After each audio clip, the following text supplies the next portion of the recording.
Good evening, all of you guys. Actually, the pattern is little bit change in upcoming exams. Either it is descriptive or it is GA. So just try to listen this video. So many students are already texting after listening this video कि sir at least the Hindu के daily का topic पता चल जा रहा है कि ये टॉपिक पढ़ने का है. आप तो पेपर डालते ही हो, सीधे कोई भी यूट्यूब पे कमेंट करता है तो मेरे जीमेल पे आता है वो. ओके, तो बहुत अच्छी बात है, आप लोग इसको सुन रहे हैं. मेरा नंबर है 7503235358 प्रीलिम्स मेंस और इंटरव्यू के प्रैक्टिस के लिए. आज जो पहला टॉपिक है तन्वी स्टार्ट कर रही है, देन और भी स्टूडेंट्स हैं. ठीक है, स्टार्ट करते हैं. Good evening everyone, myself Tanu. तो मेरा आज का टॉपिक है कि क्या चैटबॉट्स के पास में कॉन्शियसनेस होती है या नहीं, ऐसा टॉपिक है, इस पे डिस्कशंस है. तो सबसे पहले तो इंट्रोडक्शन में ये है कि चैटबॉट होता है आजकल बहुत ही ज़्यादा प्रिवलेंट हो गया है. हर जगह चैटबॉट यूज होता है. अगर मैं भी मैं अगर यूट्यूब अगर अपना ओपन करती हूँ चैनल, तो मैं भी अपना चैटबॉट क्रिएट कर सकती हूँ. टेलीग्राम पे भी चैटबॉट होते हैं, हर जगह पे चैटबॉट चले हुए हैं आजकल. तो चैटबॉट इतने एडवांस हो गया कि आजकल जैसे कि अमेजोन का है, गूगल का है, इन सबके अलग अलग चैटबॉट आए हैं. जैसे कि गूगल का वो है लैम्डा वाला होता है जो कि और ये ह्यूमन लाइक फील होता है. ऐसा होता है कि कोई भी इंसान कुछ क्वेरीज करते हैं और ये ह्यूमन लाइक उनके आंसर्स करते हैं. फिर उसके इनकी कंपैरिजन की हुई है कॉन्शियसनेस पे कि क्या इनके पास में कॉन्शियसनेस होती है या नहीं होती है. तो इसका क्रक्स तो यही है कि इनके पास नहीं होती है, लेकिन उसकी भी इनके पास में आर्ग्यूमेंट है इस आर्टिकल में कि क्यों नहीं होती है, क्या क्या रीजन है कि इनके पास कॉन्शियसनेस नहीं होती है. तो बहुत सारे साइंटिस्ट ऐसा बोलते भी है कि इनके पास कॉन्शियसनेस होती है, कि समटाइम्स कुछ ने ऐसा बोला है कि कुछ हद तक ये क्योंकि आंसर कर पाते हैं इमोशनल, अगर हम इनसे क्वेश्चन करते हैं तो उसका भी आंसर ये कर पाते हैं. तो उसके बेसिस पे साइंटिस्ट बोलते हैं कि हाँ इनके पास सेंटिमेंट्स होते हैं, लेकिन उस पर आर्ग्यूमेंट चलता है. तो बेसिकली 80% या 90% बोल सकते हैं कि इनके पास कॉन्शियसनेस नहीं होती है. तो उसके 4 पॉइंट है जिनके बेसिस पे हम बोल सकते हैं कि इनके पास कॉन्शियसनेस नहीं होती है. सबसे पहला है कि इनको कोई सब्जेक्टिव एक्सपीरियंस नहीं होता है. सब्जेक्टिव एक्सपीरियंस होता है कि इनके पास ना तो बिलीव्स होते हैं ना फीलिंग्स होती है, और इंटरनल इनकी कोई सोचने की शक्ति नहीं होती है. जैसे कि इंटेलिजेंस और कॉन्शियसनेस में हम डिफरेंस क्रिएट करते हैं कि इंटेलिजेंस क्या होती है. कंप्यूटर के पास में इंटेलिजेंस होता है. इंटेलिजेंस होता है कि कंप्यूटेशनल करेंगे, एल्गोरिदम लगाएंगे और मैथमेटिकल कैलकुलेशंस करके आंसर प्रोवाइड कर देंगे. जो भी उनको टेक्स्ट बेस्ड डाटा किसी भी पर्सन ने जिस भी हद तक उनको फिल किया हुआ है. तो जो आजकल चैटबॉट आए हुए हैं उनको बहुत ही डाइवर्स डाटा दिया गया है. जैसे कि चैट जीपीटी है आजकल, उसके पास बहुत डाइवर्स डाटा है, वो आंसर्स कर सकता है, लेकिन उसके पास कॉन्शियसनेस नहीं है. कॉन्शियसनेस होती है फीलिंग्स, बिलीव्स और फील करने की क्षमता, जो कि चैटबॉट के पास नहीं होती है. तो इसके 4 पॉइंट्स है कि उनके पास सब्जेक्टिव एक्सपीरियंस नहीं होता, लैक ऑफ इंटेंशनलिटी है कि उनकी इंटेंशंस नहीं होती, उनके अंदर इंटेंशंस नहीं होती है कि ये गलत है या सही है. सही या गलत में वो डिफाइन नहीं कर पाते हैं. वो इतना डिफाइन कर सकते हैं कि इसका आंसर क्या होगा, एकदम बायस्ड, कि किसी को बुरा लगे या फिर किसी को अच्छा लगे उस बात से कोई फर्क नहीं पड़ता है. कोई नेगेटिव कॉन्सिक्वेंस होंगे, कोई पॉजिटिव कॉन्सिक्वेंस होंगे, ये नहीं सोचना है. बस सोचना है कि आंसर क्या होगा, कंप्यूटेशन करके मैथमेटिकल वो सब कुछ. थर्ड पॉइंट है कि इनके पास सेल्फ अवेयरनेस नहीं होती है कि अगर हम कोई डिसीजन लेते हैं तो, क्योंकि मशीन है, मशीन डिसीजन लेगी बायस्ड, वो किसी की टूवर्ड्स अनबायस्ड नहीं हो सकती है. जैसे ह्यूमन लिविंग बीइंग है कि वो ये सोच सकता है कि ठीक है हमारा ये वाला डिसीजन सही है, लेकिन ये कितना नेगेटिव होगा वो हम सोच सकते हैं. आने वाले 10 साल में, 15 साल में कि वो कितना नेगेटिव हो सकता है वो हम सोच सकते हैं, लेकिन मशीन वो नहीं सोच सकती है. तो मशीन के पास में सेल्फ अवेयरनेस नहीं होती है. ठीक है. फोर्थ पॉइंट है लैक ऑफ एम्बॉडीमेंट, कि इनके वही सब चीजें हैं कि वही इमोशंस वगैरह इनके पास नहीं होती. कंक्लूड करना आप.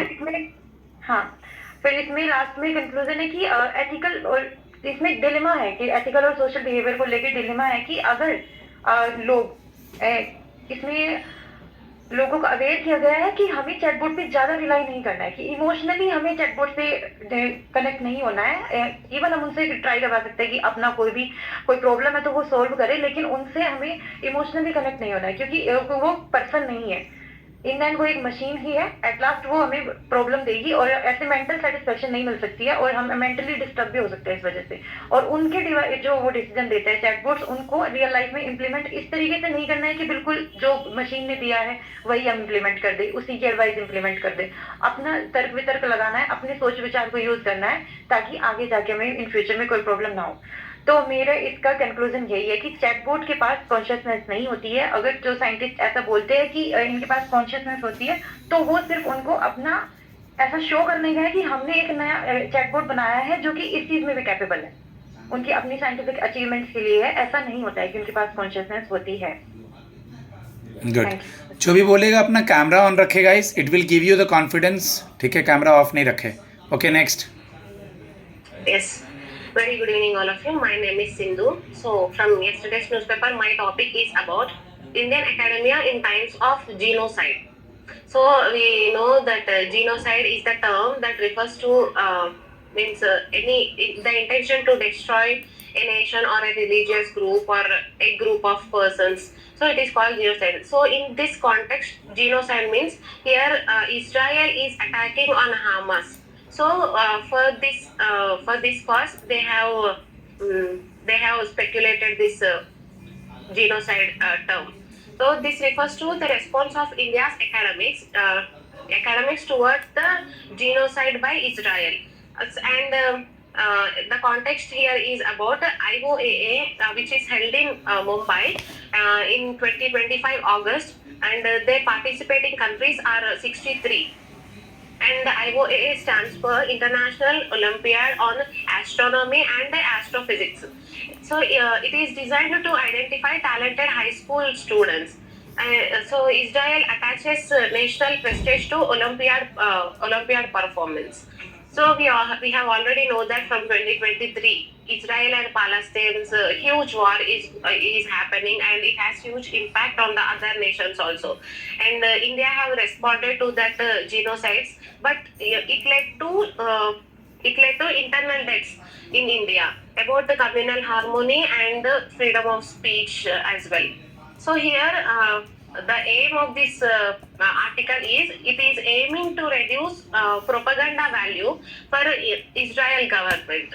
So the group of Indian academics and scientists, means 500 number of scientists, have petitioned the IOAA to suspend Israel as a national team.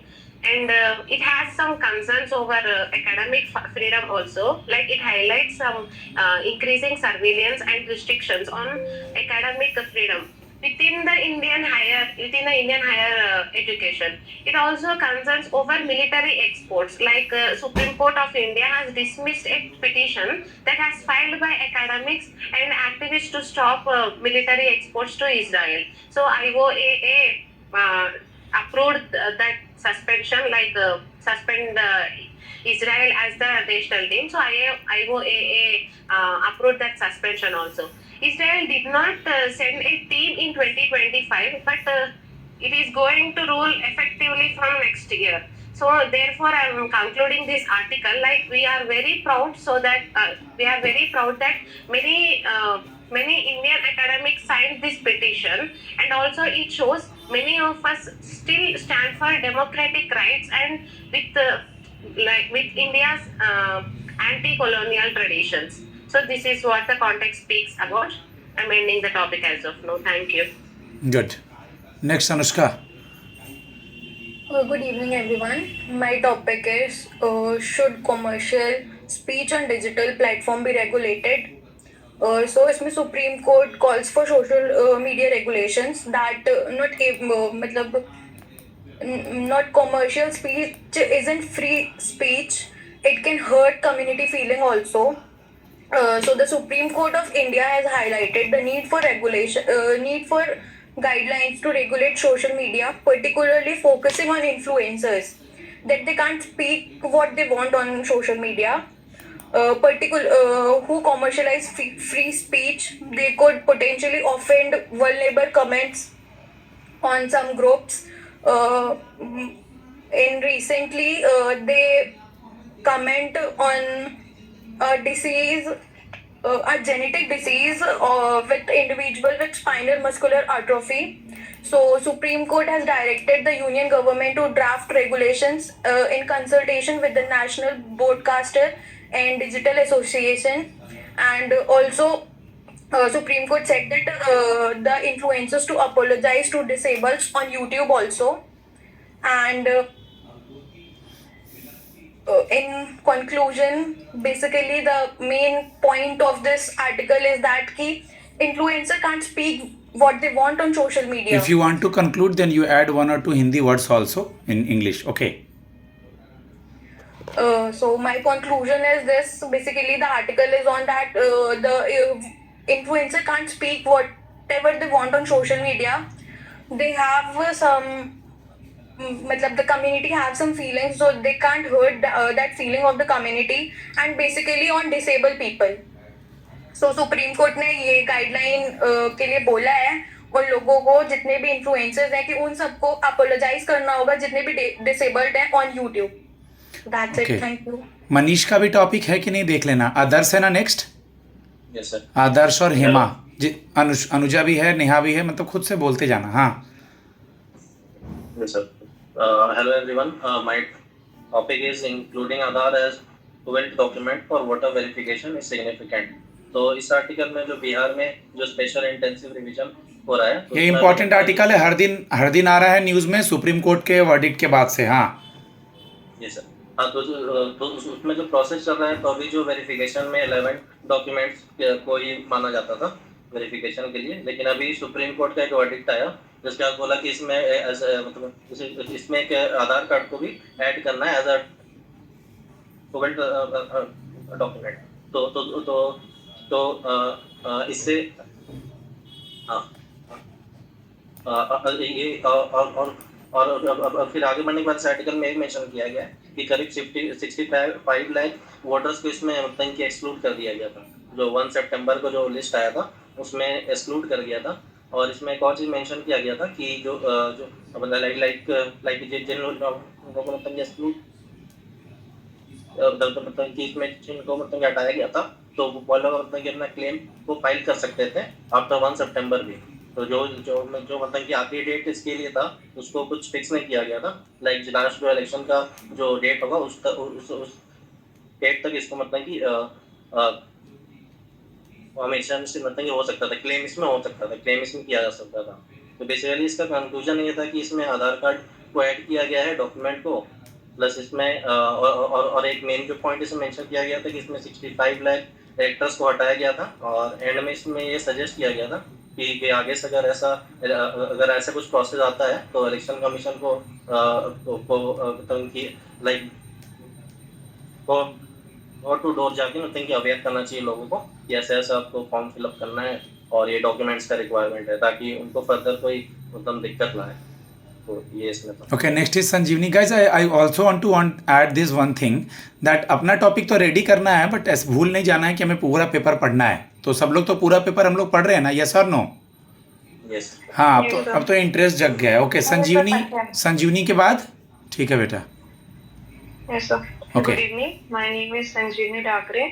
मेरा टॉपिक है इजराइल फाइनेंस मिनिस्टर जो इंडिया में अभी विजिट किए थे बायलैटरल इन्वेस्टमेंट ट्रीटी के लिए. दोनों कंट्री ने एक बायलैटरल इन्वेस्टमेंट ट्रीटी साइन की है जिसमें वो लोग इनोवेशंस के ऊपर फोकस करेंगे. दोनों साइड के कंट्रीज को बेनिफिट होगा. जैसे कि इंडिया एक पावरफुल नेशन है जो एक अच्छी अपॉर्चुनिटी प्रोवाइड करेगा इजराइल स्टेट्स के लिए. तो यहाँ बोला गया है जो उनके फाइनेंस मिनिस्टर है बेंजामिन स्मॉन्ड्रिच, उन्होंने एक न्यू फेज निकाला है गाजा एयर स्ट्रिप्स के ऊपर.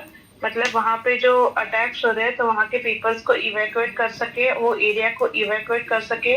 अब जो पीपल्स हैं उनको बॉम्बिंग रेट्स जो स्टारवेशन फेस कर रहे हैं उनको बचा सके उससे. क्योंकि हाल ही में पता चला कि जून में जब इजराइल के साथ बायलैटरल ट्रीटी कैंसिल की यूके ने की है, ऑस्ट्रेलिया, न्यूजीलैंड, बहुत सारे कंट्री है जो इजराइल के साथ अभी साइन नहीं करे बिकॉज ऑफ जो ये अटैक्स हो रहे हैं. तो इजराइल मिनिस्टर अभी विजिट किए थे न्यू दिल्ली में कि उन्होंने न्यू गाजा स्ट्रिप्स के रिलेटेड वो new Gaza strip evacuation new phase उन्होंने लॉन्च किया है. और वो पीयूष गोयल जी से भी मिले थे कि उसमें बताया गया था कि वो आगे स्ट्रेंथन करेंगे अपनी इनोवेशंस और ट्रेड फैसिलिटीज को इंडिया के लिए. कंक्लूजन ये है कि बोथ कंट्रीज को बेनिफिट होगा और इंडिया को एज अ पावरफुल नेशन उन्होंने डिक्लेयर किया है. मीन्स बोला गया है कि वो बहुत सारी अपॉर्चुनिटीज उनके स्टेट्स के लिए जनरेट कर सके. Thank you sir. Good, very good. Okay Neha, तुम्हें बोलना था ना. After Neha Anuja then Hema. मनीष तुम्हारा टॉपिक रेडी है कि नहीं? चैट पे लिखो. My topic is Radha is the elected Vice President of India. C.P. Radhakrishnan on being elected as the Vice President of India in New Delhi on September 9, 2025. Counting of votes in the Vice Presidential election began at 6 p.m. on Tuesday.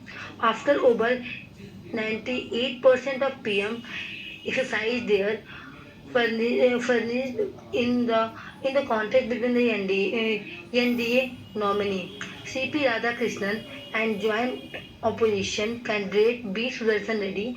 The counting was underway in the new Parliament building under the supervision of returning officer P.C. Modi. Rajya Sabha Secretary General. The result will be announced late evening. The polling concluded at 5 p.m. with over 98% of votes being cast in the election, official source said. Government source said 13 members have absent from voting, while Congress leader Jairam Ramesh said that all opposition members have voted, calling it an unpredicted 100% turnout. Earlier today, Prime Minister Narendra Modi was the first of vote.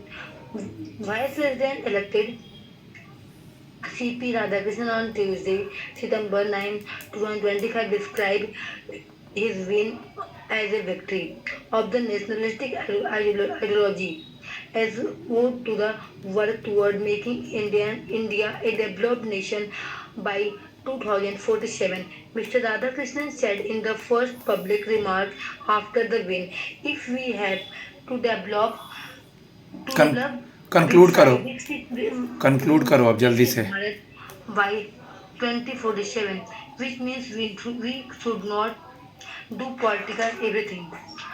इसमें बताया गया है उपराष्ट्रपति चुनाव के मतों की गिनती मंगलवार को शाम 6 बजे शुरू हुई, जब एनडीए उम्मीदवार C.P. राधाकृष्णन और संयुक्त विपक्षी उम्मीदवार बी सुदर्शन रेड्डी के बीच मुकाबले में 98% से अधिक सांसदों ने अपने मताधिकार का प्रयोग किया। राजभाषा महासचिव और निर्वाचन अधिकारी पीसी मोदी के देखरेख में नए सदस्य भवन में मतगणना जारी की गई। ठीक है नेहा, उसको पूरा ट्रांसलेट नहीं करना है, बस हो गया, कंक्लूड करो। ओके। इसी समय बताया गया है कि उन्होंने कहा कि अगर इन्हें 2047 तक विकसित भारत बनाया जाएगा और हमें यह चीज में राजनीतिक नहीं करनी चाहिए, यहाँ हमें विकास पर ध्यान केंद्रित करना होगा। Thank you. ठीक है गाइज, वो पहले पढ़ने में डरती थी, वर्ड्स भी नहीं पढ़ती थी, प्रोनाउंसिएशन में भी दिक्कत होता था। She is improving well, very good. Next Anuja, फिर हेमा, फिर Manish. Good evening. My name is Anuja. I am from Haryana and my topic is Nepal in chaos. PM Oli resigns. Parliament top court set afire. My topic is from 10 September newspaper. Nepal में है ना अभी बहुत बुरा हालत चल रही है लोगों की, जो पीपल है नेपाल में रह रहे हैं उनकी बहुत बुरी हालत हो रही है। क्यों हो रही है? क्योंकि करप्शन की वजह से। नेपाल में बहुत ज़्यादा करप्शन है, नेपाल के लोगों को प्रताड़ित किया जा रहा है, समस्याएं हैं, उनके पास कोई भी सॉल्यूशन नहीं है। कोई भी जो गवर्नमेंट है वो कोई भी एक्शन लेने को तैयार नहीं है।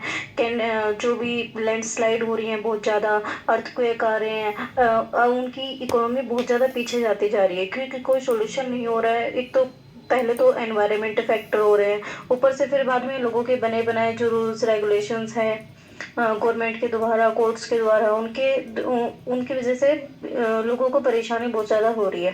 इस वजह से नेपाल में जो नॉर्मल पीपल हैं उन्होंने प्रोटेस्ट किया था और प्रोटेस्ट में उन्होंने कहा था कि जो नेपाल के पॉलिटिशियंस वगैरह हैं उनके बच्चे और उनकी तो हाई फैसिलिटी हैं, एक्स्ट्रा ऑर्डिनरी लग्जरियस वो लाइफ जी रहे हैं, पर लोगों के लिए कुछ भी अच्छा नहीं हो रहा है।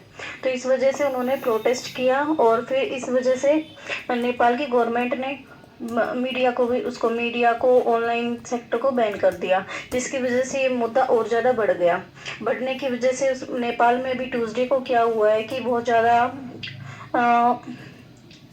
19 पीपल की डेथ हुई है। 90% जो स्टूडेंट है एडल्ट एज के, उनकी डेथ हो गई है और फोर्सेस ने उन पे तानाशाही की है, कुछ ऐसे ही और उनकी बात ना मानने को ऐसा ऐसा वो है वहाँ पे। कारण क्या है? ओनली करप्शन, जो कि मोस्टली सारे के सारे स्टेट में है।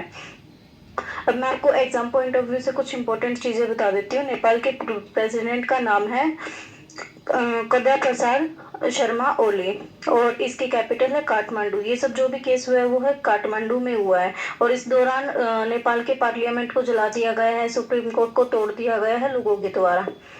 इसमें नेपाल जो एक ऐसा स्टेट है जिसमें से वर्ल्ड 10 हाईएस्ट पीक में से 8 मेजर पीक जो कि नेपाल से आते हैं और सबसे मेन है इसमें सागरमाथा। नेपाल की लोकेशन है इंडिया के नॉर्थ ईस्ट में। इंडिया के नॉर्थ ईस्ट में नेपाल लोकेटेड है और इसमें 8 major world largest highest peak हैं। और नेपाल से 3 ऐसी रिवर हैं जो कि इंडिया में आती है, कोसी, कदांकी और कर्णाली।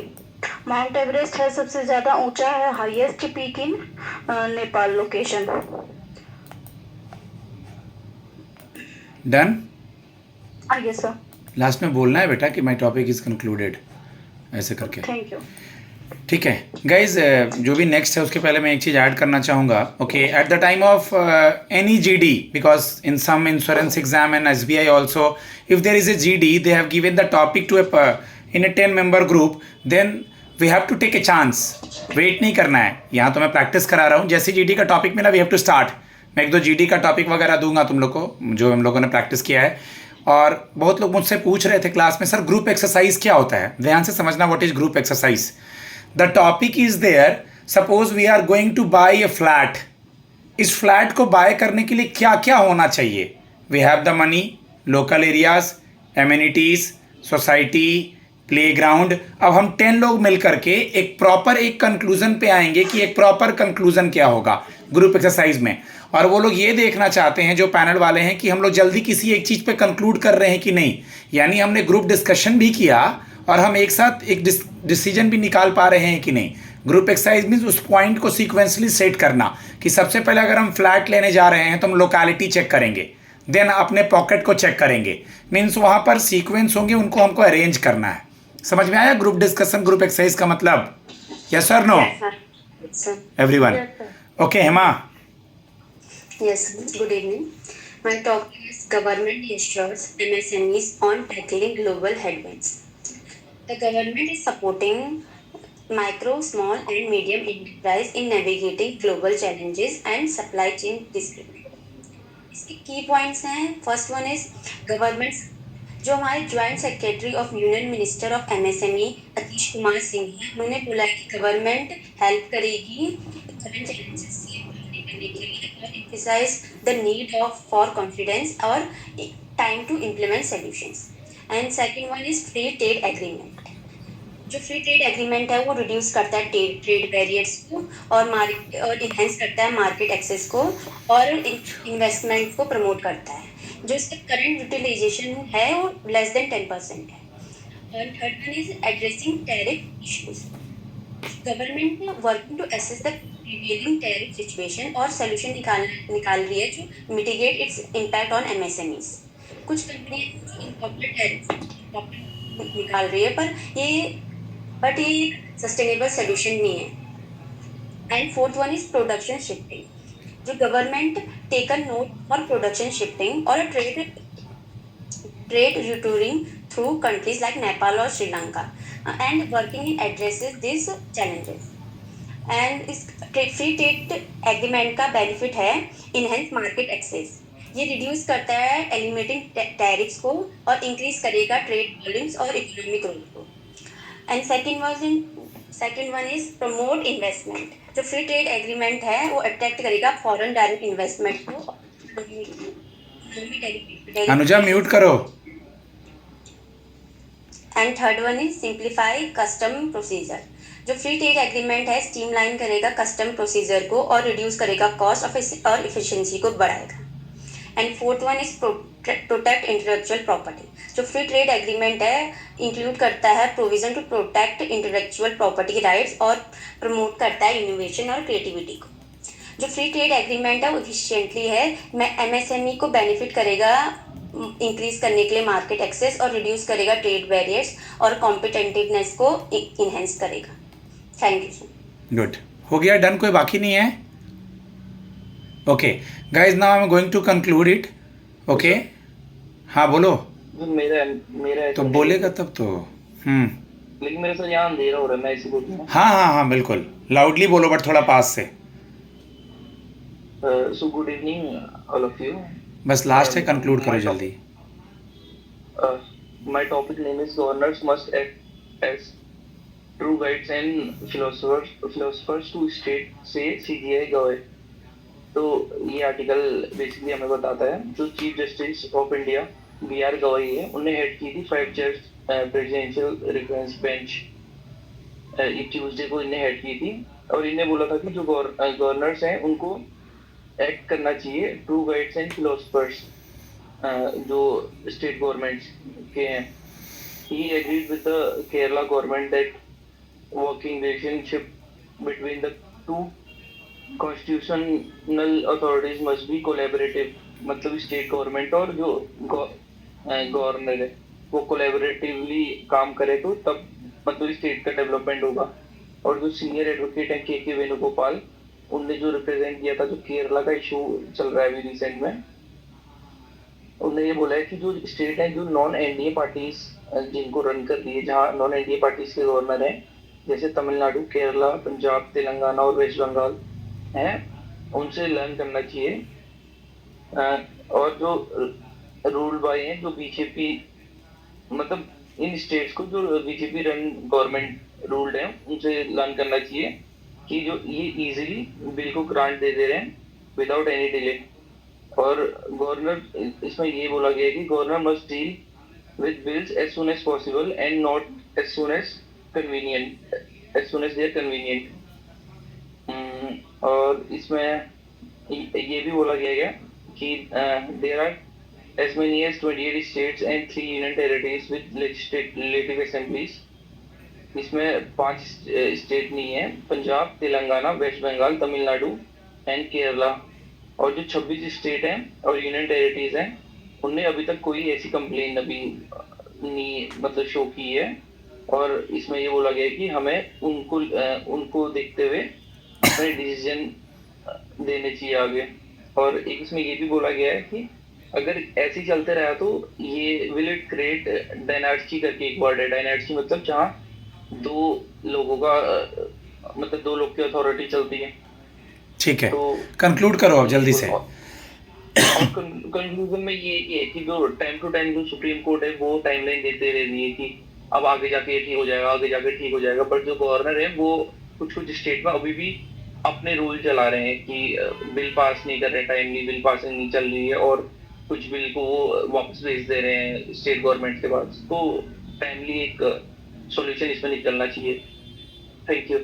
ओके गाइज, जैसा कि आप लोग इसको सुन रहे हैं, इससे बेनिफिट उठाइए, इन टॉपिक्स को न्यूज़पेपर में से पढ़िए। आगे आने वाले किसी भी प्रीलिम्स मेंस इंटरव्यू के लिए कोई गाइडेंस लेना हो, प्लेस लिस्ट में जाइए। अब रिजल्ट आएगा NICL का, फिलहाल बैंकिंग और इंश्योरेंस इंडस्ट्री की सबसे पहला इंटरव्यू जो होगा NICL का होगा। और all the best for NISCL prelims. Thanks a lot. My number is 7503235358।